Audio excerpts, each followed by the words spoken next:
Camera rolling. Let's go. Idiots, idiots. Oh my God! I think that's a GoPro down. There goes the drone.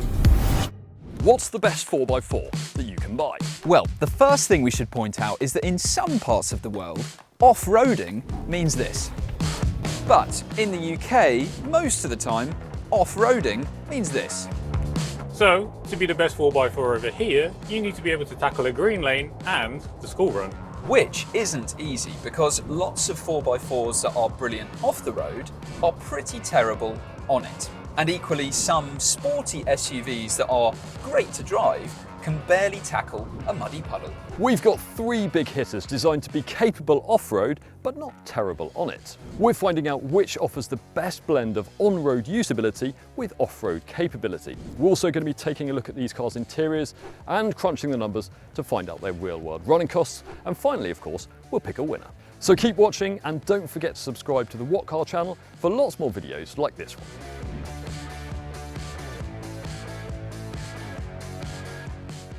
So Doug, what is the plan today? Well, I'm in the new Toyota Land Cruiser. You're in the new Land Rover Defender. Lawrence is in what looks like the old Land Rover Defender, but is actually the new Ineos Grenadier.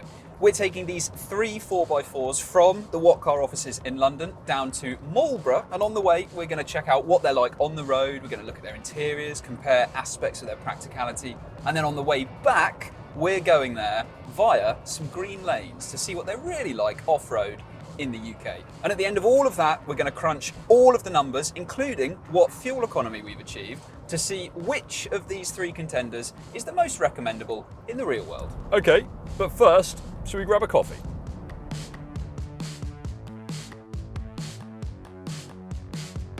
Okay, so let's take a closer look at the 3 cars that we've got here. And it's actually the Defender, which is the oldest of these contenders, isn't it? Well, yes, the Defender lineage goes back to the 1940s, but this generation of car was actually launched about 5 years ago. This is a Defender 110, but you can of course have a smaller 3-door Defender 90, and there is a Defender 130 as well, which is even bigger, and it has up to 8 seats. And what trim level have you got in this car? So, this is a Sedona edition. You can't actually place a factory order for one of these anymore, but at the time of filming there are a few left in stock. And although this has 5 seats, you get 5 seats as standard, you can pay extra to have your Defender 110 with 7 seats, as long as you don't go for the plug-in hybrid version. This is not the plug-in hybrid, it is the range-topping D350 diesel. So it has a 3-litre straight 6 with about 350 brake horsepower. And how much does it cost? Well, the Defender price range is actually one of the broadest of any car because you can have an entry-level Defender 90 for less than £60,000, but at the same time you can spend more than 150k on the range-topping Octa version. This Sedona edition costs about £85,000. That's the list price without any options. And I'd say it's the early front runner in this test because we know the Defender is good on-road and it is very good off it. Well, here's the thing. If you're not a fan of how luxurious the new Defender is, you're probably going to be more interested in this Ineos Grenadier. Now, admittedly, it probably doesn't look like it at first, but this car only came out in 2022, so it's actually slightly newer than that Defender. And this car primarily exists because British billionaire Jim Ratcliffe wanted to pay a tribute to the original Defender, so it's more of an off-road focused workhorse. Okay, if it's British inspired, why has it got a French flag on the back? So the original plan was to build these in Wales, but by moving it to the old Smart factory in France, it means they can build more of these and meet demand. And probably because of Brexit, which I think Jim Ratcliffe actually campaigned for, didn't he? That might also be true. Okay, well we don't know for sure. Like the Land Cruiser, this comes with a body-on-frame underpinnings to make it as tough as possible, and it does feel a bit agricultural in the way it goes about its business. There are 2 engines to choose from. They're both from BMW, and they're both 6-cylinder 3-litre engines, and you just choose whether you want petrol or the diesel that we have here. And what version is this? There are 3 that you can pick from. There's the fairly basic entry-level one. You can move up to the Fieldmaster, which comes with a bit more kit, like heated leather seats, 17-inch alloy wheels, and an upgraded sound system. Or the one that we have here is called the Trial Master, which is a bit more prepared for off-road duties. So you get the raised air intake, the snorkel there, the chunky BF Goodrich tyres, and you get locking front and rear diffs to maximise traction when it gets a bit slippery. And how much does this cost? Well, the Grenadier has actually had a bit of a price cut recently. So this particular version now costs £69,995, which is significantly less than your Defender. That is true. It's also a fair bit cheaper than the new Toyota Land Cruiser, which is the newest of the three cars that we have here, recently arrived here in the UK, and it perhaps has the most legendary off-road reputation of the cars that we've got here, because for over 70 years the Land Cruiser has been providing transport in some of the toughest environments in the world. This is a 5th generation Land Cruiser, which looks quite different compared to the old car, but there are some similarities here and there, albeit with some tweaks as well. So it's got the same body-on-frame underpinnings as the previous car, but it's slightly bigger and it's been strengthened as well. It's also got the same engine. It's a 2.8 litre 4-cylinder diesel, but there's a new smaller turbocharger and also a new 8-speed automatic gearbox as well. There's just one engine that you can choose from. It is that one. Later on, we're going to get a mild hybrid version of that diesel. And if you're in other markets, there is a broader choice of engine. You can also have a Land Cruiser 300, which is even bigger than this Land Cruiser 250, even though this is still pretty big on our roads, isn't it? And there is just one trim level as well, Invincible. And because there's one trim level, it means that every Land Cruiser comes with loads of equipment as standard. So I've got 7 seats, I've got all the off-road kit you could want with this car.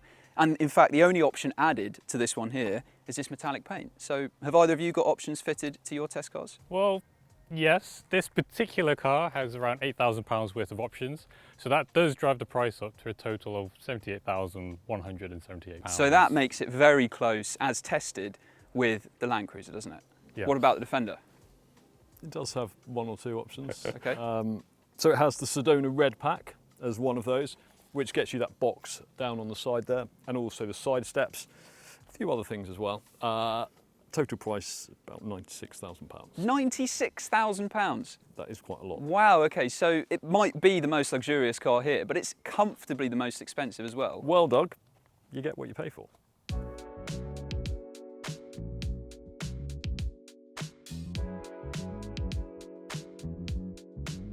Okay, so we've been on the road for about an hour now, and you know what?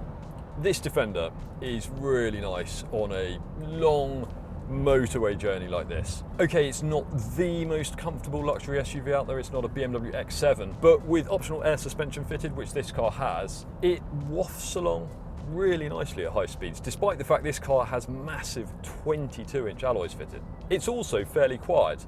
Okay, there is a bit of wind noise. This is not the most aerodynamic car in the world, of course, but road noise, quite well contained.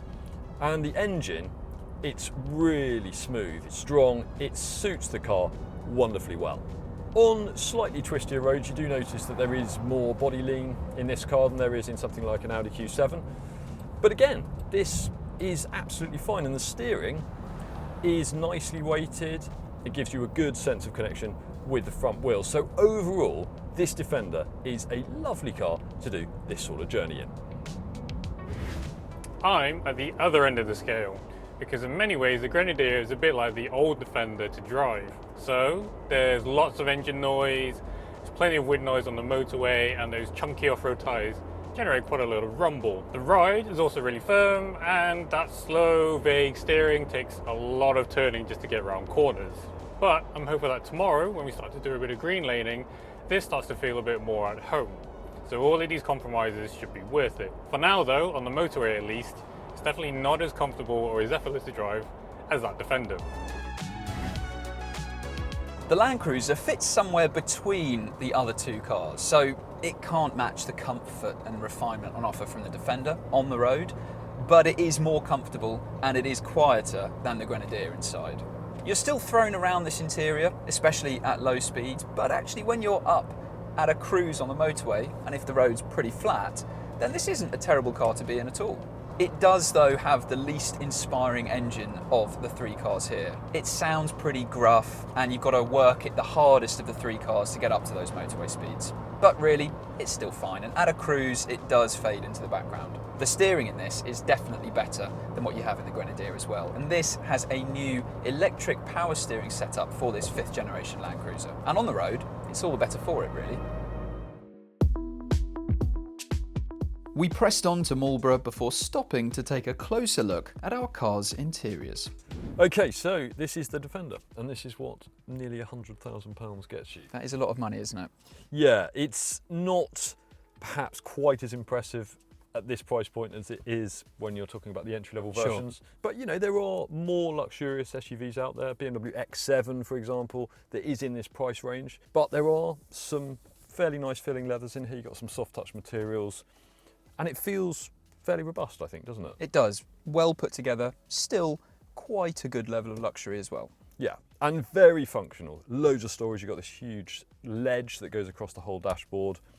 There is this tray here that you can actually slide out the way to reveal another huge hidden cubby underneath that. I've also got this kind of hidden side pocket here where I can put my phone.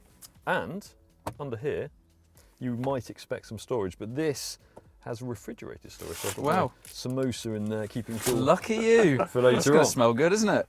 It is. Fantastic. Hot day today, but nice you can keep that cool. And what about the infotainment then? Well, if you order your Defender now, you will get a slightly bigger touchscreen because Land Rover has just made some minor changes to the Defender lineup. But the operating system is still pretty much the same, so it's fairly easy to use. Obviously, it's a touchscreen, so it's a little bit distracting to hit some of the small icons, but you still get these physical controls. They're not on the touchscreen like they are on some other Land Rover models. So it means it's very easy to adjust the temperature when you're moving along, and some of the buttons, they're big and easy to hit as well. Okay. And we're pretty high up in this car, aren't we? I mean, we are in all three. Yeah, I would say perhaps the most impressive thing about this car is the driving position because, like you say, you sit high up, you have fantastically comfortable seats, a good relationship between the pedals and the steering wheel, and you've got a fantastic view out as well. Tall windows, upright pillars. So yeah, driving position fantastic. Interior quality, perhaps not amazing for the price point, but overall I think the interior is really nice in the front. And what about the space in the back? It's great back here. We've got loads of knee room. There's a flat floor for anyone who has to sit in the middle, and we've got loads of headroom, even though we've got a panoramic roof. You don't get a reclining backrest or a sliding rear bench, but if you do go for the 7-seat version, you do get that function, as well as 2 seats that fold away in the boot. All right, cool. Let's check out the Grenadier. Right, so it's quite evident that things are a bit more functional in here, shall we say. Yes, certainly some big differences compared to the Defender, isn't there? I mean, for a start, how many buttons have you got down here? Yeah, not only on the dashboard there, but above my head up here, look how many knobs and switches there are up there. That's crazy, but you wouldn't class this as a negative, would you? No, not necessarily. We are quite big fans of physical controls. We'd rather have them than on a touchscreen. Okay, there are quite a few in here, but I think you'd probably have a bit of fun looking through the manual, working out which button and switch does what. And in terms of build quality, is there a difference between this and the Defender? It's similarly robust to the Defender, but it's evidently not as nice to look at or touch in terms of material choice. Yeah, I'd agree. There are a few more upmarket premium materials in the Defender. Not a huge difference. But how do you get on with the driving position? Mostly fine, but the pedals are slightly offset to the right, and there is a ledge underneath my left foot all the time, which you can't really do anything about. And the steering wheel doesn't go low enough for my seating position, and it could do with it coming out a bit further as well. Yeah, I would agree. The steering wheel could definitely do with dropping a bit lower. Also, this bulkhead does really, for my driving position at least, encroach into the pedal area, so that's not ideal. And also, even though you've got really upright pillars and a fair amount of glass to see out of, visibility isn't as good, I don't think, as in the Defender. And also, this B pillar is right next to my head, so if I look sideways, I can't really see out at all. It's also strange you don't have the speedo directly in front of you either. No, they've put that on the centre infotainment screen, which is fine in some ways, but it means that if you want to use Apple CarPlay, for example, it shifts that section to the left and you then have to reach over, and it also means you can't have that full screen. But there's a rotary dial down here. There is. It's Ineos' own version, and it might not be the best iteration of that format, but it does mean it's a lot easier to use when you're driving. Although it is a little bit clunky compared to like a BMW system. Yeah, I'd agree, but it is better than using a touchscreen all of the time. Yeah. There's not as much storage up front as the Defender either, is there? I haven't got the big open storage ledge that I do in that car. No hidden cubby. No. Is there a fridge? Well, let's see. No, Lawrence, where can you put your samosa? no fridge there. But it has been designed so that you can hose out the interior in here, hasn't it? Yeah, so it's a little bit more practical in that sense. And what about space in the back? I'd be perfectly fine on a long journey, sat behind the wheels driving position, but it is evident I can't stretch out my legs quite as much. And again, I've still got plenty of headroom, but I am closer to the roof. And if you are sat in the middle, there's a massive transmission tunnel on the floor that robs leg room. It's perfectly fine overall. It's just not quite as luxurious as a Defender. And you can't get 7 seats at all, can you? That's right, it's 5-seat only. Okay. Let's see how that all compares to the Land Cruiser. Now this, once again, seems to fit somewhere in between the other two cars, doesn't it? It's not quite as luxurious as the Land Rover Defender, but it's not quite as back to basics as the Grenadier either. No, actually, I think when it comes to build quality, there is very little to split the three cars. Where the Defender perhaps edges ahead slightly is that it has a few more upmarket materials around the interior, but we're talking fairly small margins.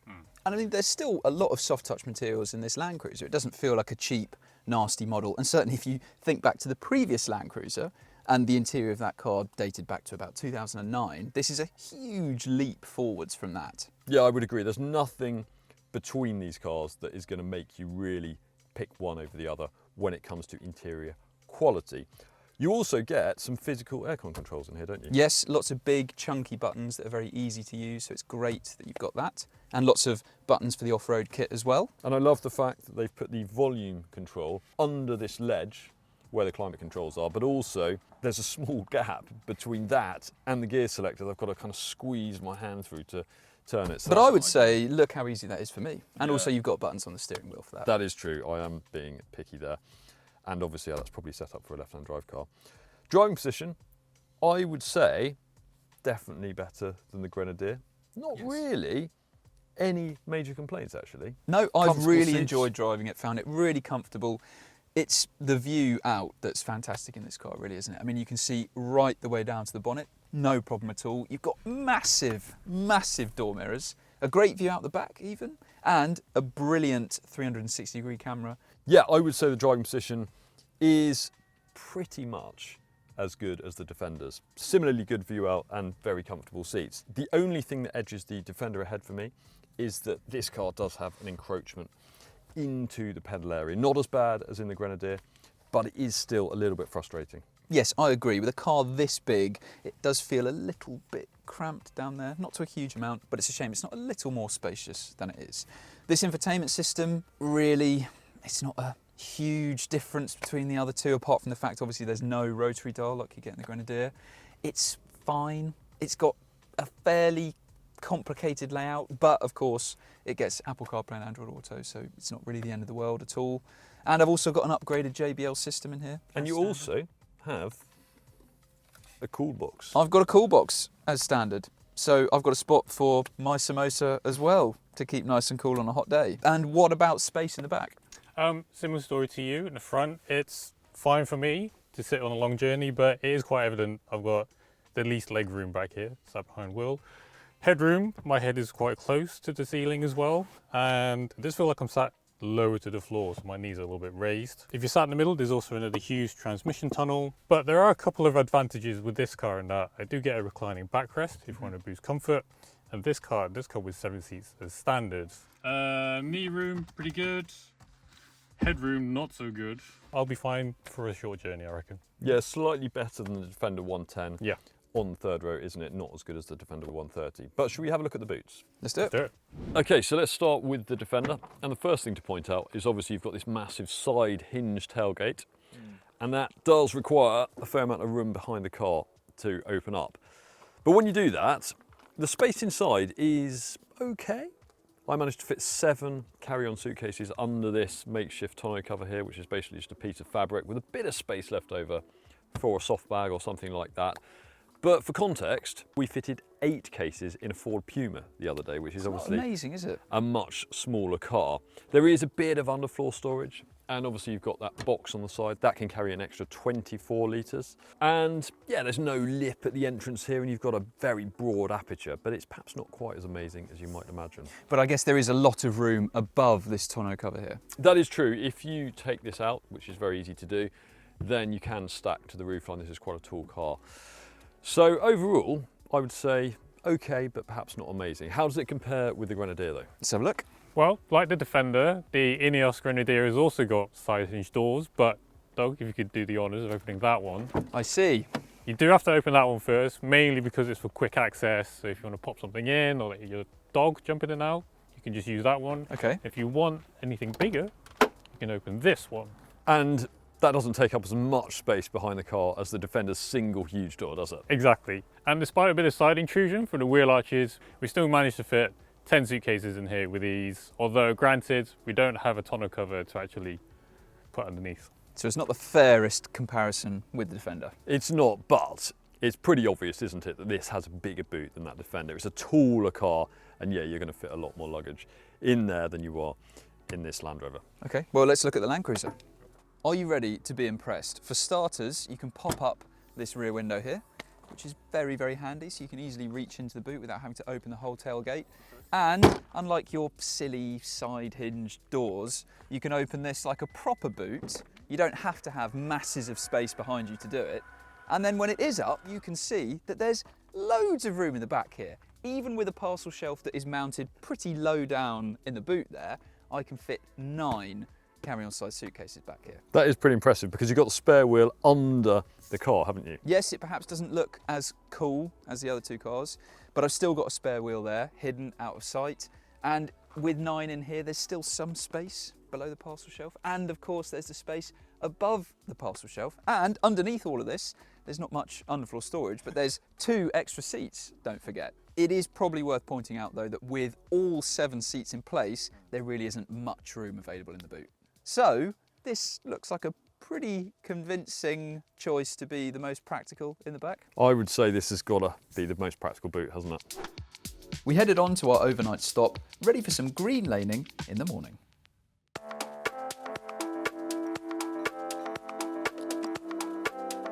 Right, it is day 2 and just a few miles away from our hotel, it is time for some green laning.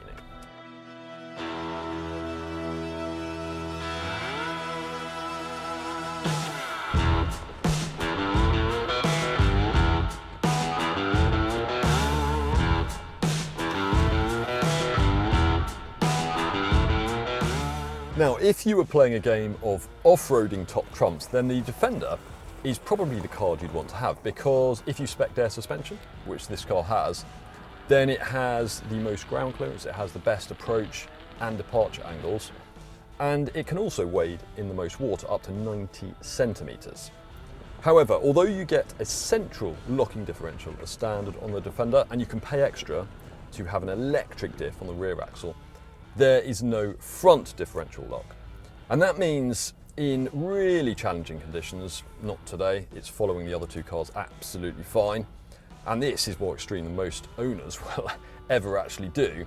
But as I say, in really extreme, more slippery conditions, it can struggle to keep up with the Ineos Grenadier.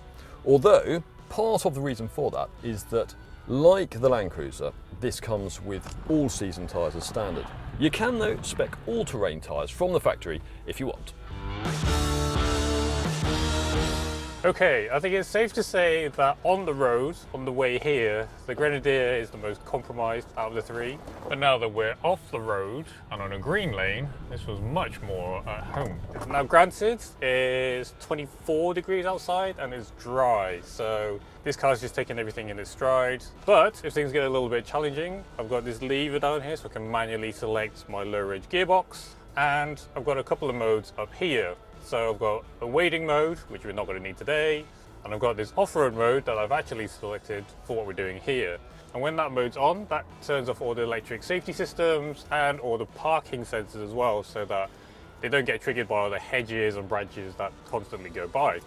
I've also got a center locking diff, but there's an additional rear locking diff when things get slippery, and they boost traction on the rear wheels to help push me out. And unlike the other 2 cars, I've also got a locking front differential to help pull me out when things get really sticky. However, right now, the biggest advantage I have over those 2 cars are those big, chunky BF Goodrich tyres. Now, if you order a Toyota Land Cruiser in the UK, you will get it fitted with these all-season tyres that we've got on this car. If you want something more hardcore, like the knobbly tyres that Lawrence has got on his Grenadier, you can't get them directly from Toyota. But of course, you can sort them out yourself and get them fitted if you really, really want to. Now, something that makes this different from the Grenadier is the fact that it's got a selection of different drive modes for when you're off-road, and that's something the Defender offers as well. Now, some people might prefer the more hands-on approach in the Grenadier, where you can pull a lever, flick a switch, and feel a bit more involved in the off-road decision-making process. But I reckon a lot of people will also appreciate the fact that in the Land Cruiser and the Defender, you can just select a drive mode and the car essentially makes a lot of the decisions for you. I do still have a lot of off-road kit on top of that, like a low-range gearbox. I've got a centre locking diff, I've got a rear locking diff, and I've also got the ability to disconnect the front anti-roll bars, which is something you can't do in the other two cars. And it allows for even greater wheel articulation at the front. Now, admittedly, that isn't something I've had to use today, but it still gives this car a slight advantage over the other two in that respect.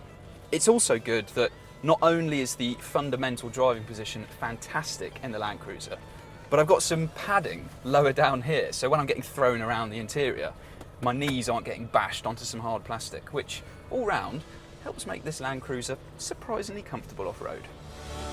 Okay, so clearly the off-roading that we've done today is not the most extreme or challenging out there. We're not trying to pretend that it is either.